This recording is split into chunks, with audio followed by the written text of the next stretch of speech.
तो आपके लिए पर्सनल ब्रांडिंग क्या है? एक बात को मैं हमेशा मानता हूँ कि दुनिया का हर व्यक्ति डिफरेंट है।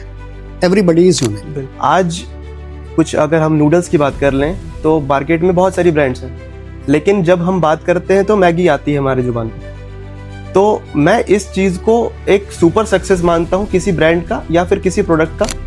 Who is the most successful prime minister India ever had? I would say Narendra Modi.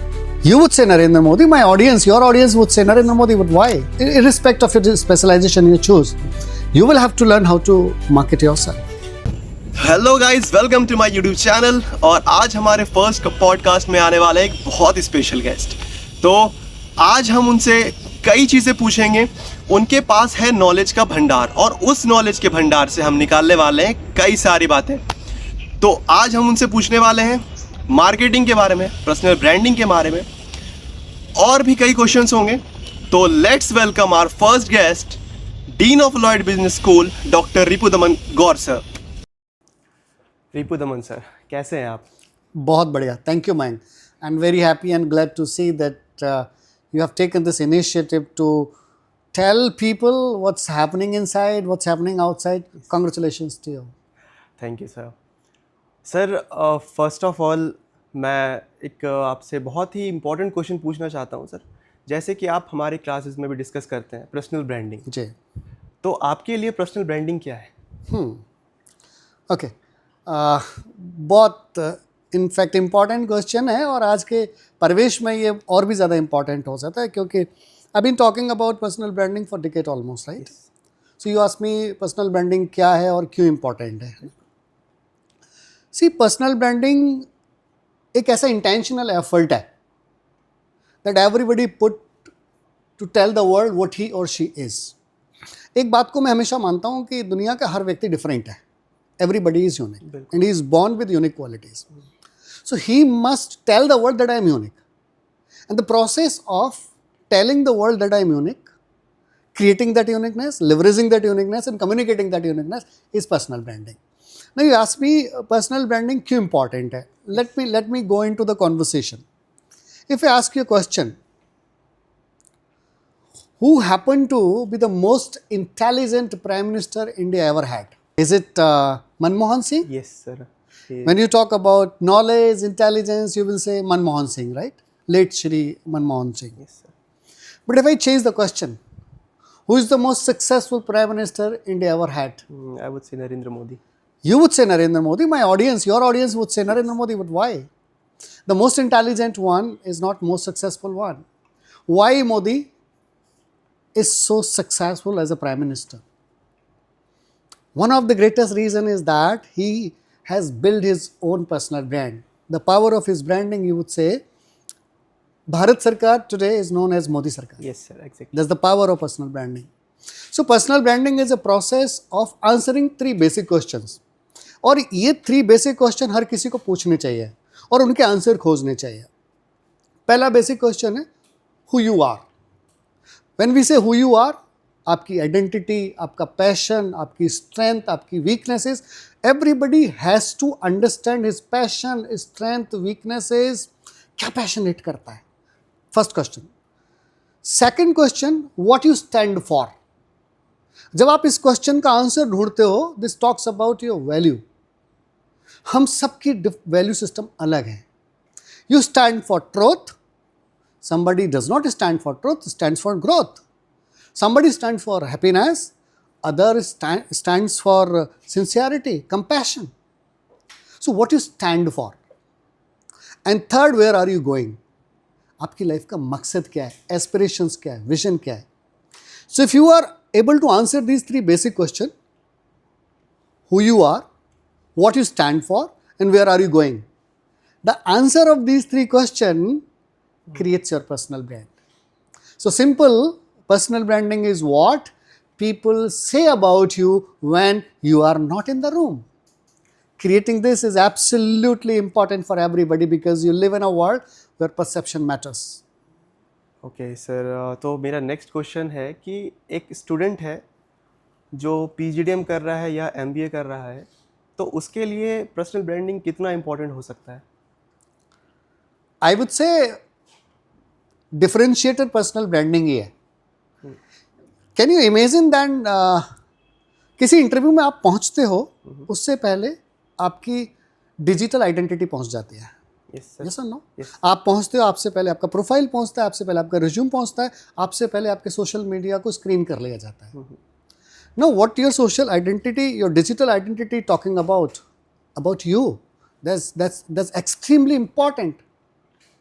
So people are making perception about you based on your digital identity. That's extremely important in the world where everybody is found on digital platforms, on social media. This is a true differentiator. I say this full of conviction. Personal branding is a big differentiator today, particularly in the field of management. Okay sir.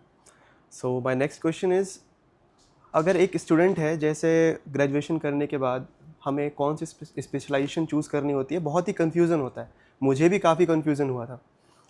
तो अगर कोई student marketing as specialisation choose करना चाहता है तो उसे अपने अंदर क्या खूबियाँ देखनी चाहिए, या उन्हें क्या लगना चाहिए कि मैं मार्केटिंग के लिए परफेक्ट हूँ? सी, मार्केटिंग को लेके मेरा पर्सपेक्टिव थोड़ा अलग है. Anybody who is into management education, yes sir. he has to think about marketing.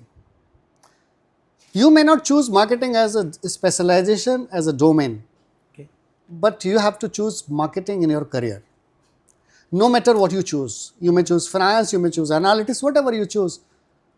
But don't you have to learn how to market yourself? Exactly. Irrespective of your specialization you choose, you will have to learn how to market yourself. And that is going to be differentiator. The better you market yourself, more are the chances of your growth and acceptance, right? Yes. Now coming to your basic question, you said how should a student choose about specialization?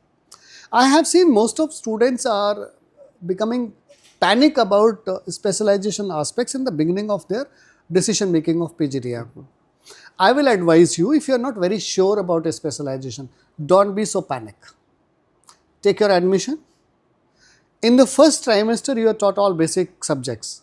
So when you are taught those basic subjects, say marketing, HR, finance, analytics, all those basic subjects are taught to you. So while you are taught those subjects, you understand. You get better understanding, deeper understanding of those subjects. Then you choose what are you meant for. Usually people make mistake. People make mistake that they choose a specialization based on what people say, that there is a huge scope in this area, that area. But simultaneously you have to understand what are you meant for, what are you best at. आपकी जो internal capabilities हैं, आप उसको लेके passionate हैं, आपको subjects को पढ़ने में मज़ा आ रहा है, वो बेसिक स्किल्स आपके अंदर है या नहीं है, ये इवैल्यूएशन आप जैसे जैसे आप इनिशियल ट्राइमेस्टर में पढ़ते, देन आपको क्लैरिटी होती चली जाती है. So all those who are into decision making phase of PGDM program, take your time, then decide which specialization you will be choosing. I think college gives you enough time to decide which specialization should choose. So leverage that time. उसका benefit लीजिए, तब अपने specialization को choose करिए. I will say this full of conviction. Every specialization offers enormous opportunities. Every specialization, finance, marketing, HR, operations, international business, analytics, every specialization is offering enormous opportunities. But the question is that, what are you passionate about? Find your passion, that where your passion tells you that this is something that you will do your best, then choose the specialization. Okay, sir. So, sir, एक और question मेरा इससे related है कि अगर आप यानी Ripudaman sir आज 20 साल के होते तो करंट मार्केट सिचुएशन को देखते हुए कौन सी स्किल्स या कौन से टूल्स पे ज़्यादा वर्क करते हैं? बहुत सही क्वेश्चन है और मैं इसको रिवर्स मेंटोरिंग के ज़रिए करने की भी कोशिश कर रहा हूँ. आई am not great in technology. मैं इसको ऑडियंस के सामने एक्सेप्ट करता हूँ कि आई am not very good in technology. मैं आज भी पावर पॉइंट प्रेजेंटेशंस बनाता हूँ तो बहुत बेसिक मेरी PPTs होते हैं. आई सी PPTs of my student and I feel कि मेरे अंदर वो टेक्निकल स्किल्स होते कि मैं इतनी ल्यूक्रेटिव PPTs बना पाता, टेक्नोलॉजी को उतना लेवरेज कर पाता. तो मैं डेफिनेटली एक कॉम्पिटिटिव एज लेना चाहता टेक्नोलॉजी को लेकर के, जो आज मुझे लगता है मेरे अंदर लैक करता है, तो मैं उसमें अपने आप को स्ट्रॉन्ग करना चाहता.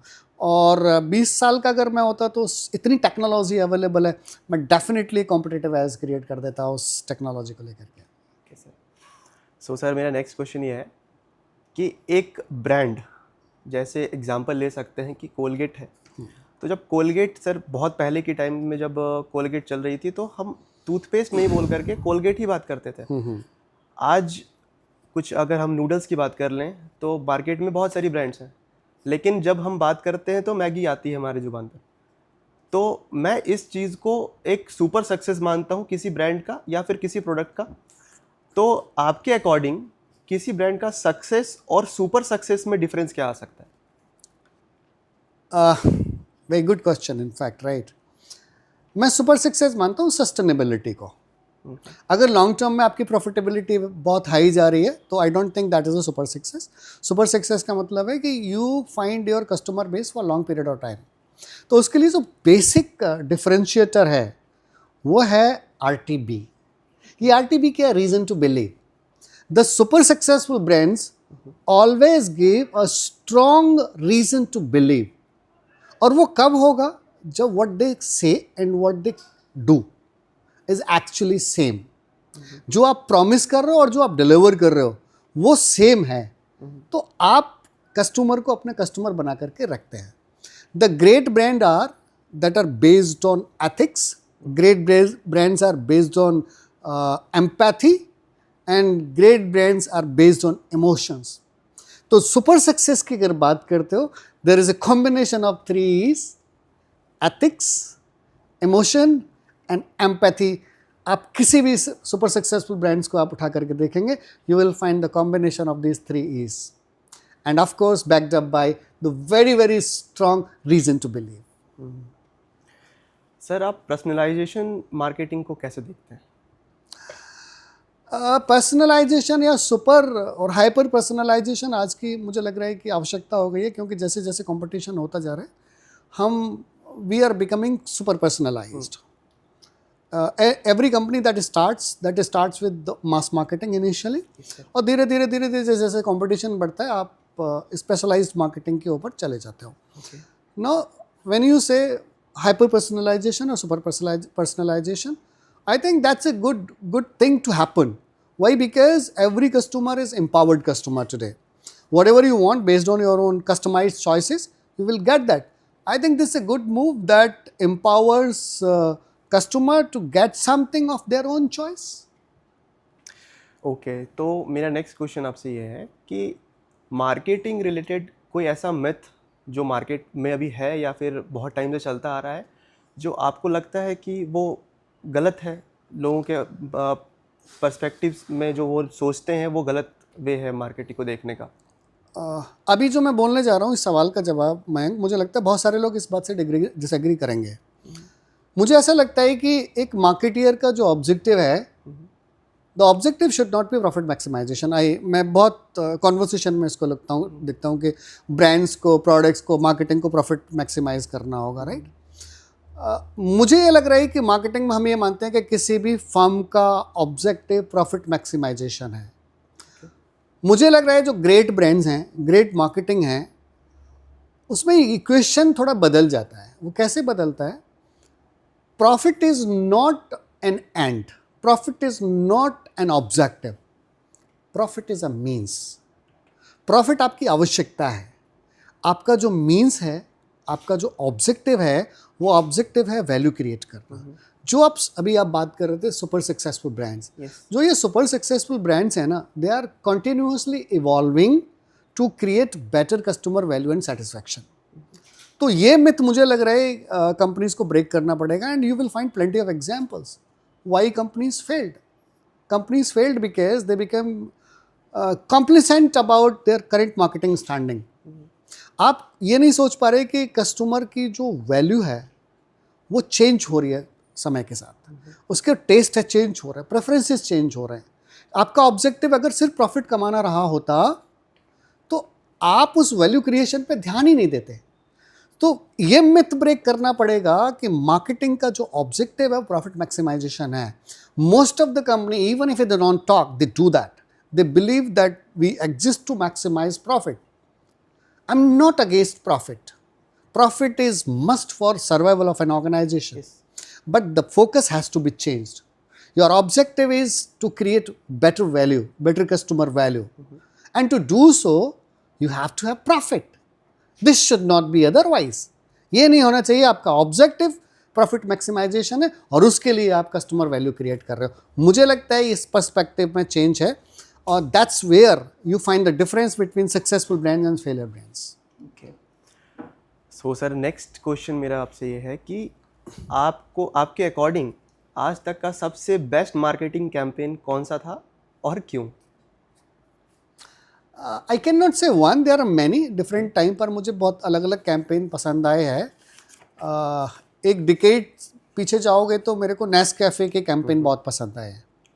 दलाल हुसैन के साथ उनके जो कैंपेन थे which were very very motivational, emotional उसमें अपील हुआ करती थी. कनेक्टिंग विद पीपल, लोगों की सोशल प्रॉब्लम के साथ कनेक्ट करके नेस्कैफे के जो प्रमोशंस है, कैंपेन है, वो बहुत पसंद है. मैं आपको भी एडवाइस करूँगा कि नेस्कैफे के एडवर्टीज़मेंट को आप देखें. उनके एडवर्टीज़मेंट में आपको कुछ न कुछ बहुत सोशल मैसेज मिलेगा. रिसेंट पास्ट में भी बहुत सारे एडवर्टीज़मेंट हैं, लेकिन मैं कैडबरी का एडवर्टीज़मेंट देना पसंद करूँगा.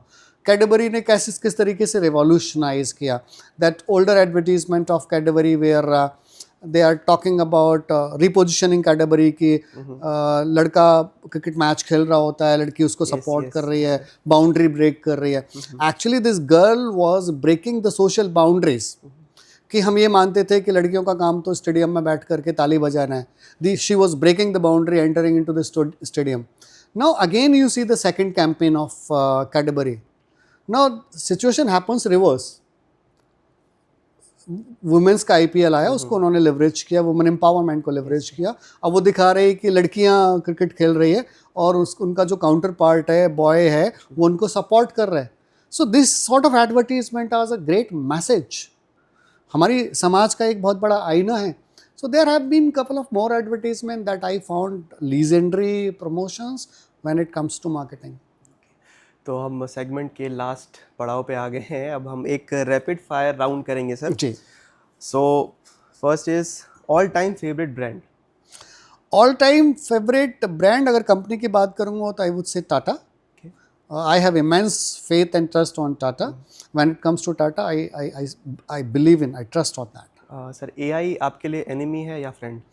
मेरे लिए फ्रेंड है because I'm not toy of my toys. I decide how to use it. Indian brand और इंटरनेशनल ब्रांड? Indian brand. एक बुक जो आप रिकमेंड करेंगे सारे स्टूडेंट को पढ़नी चाहिए? The world is flat. Okay.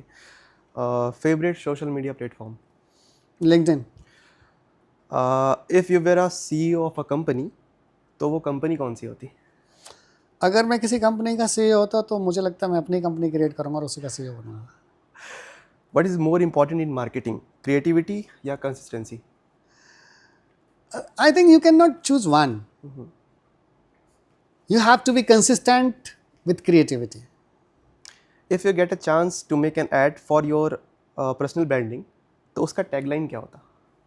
Celebrate your individuality. Okay. Thank you so much sir.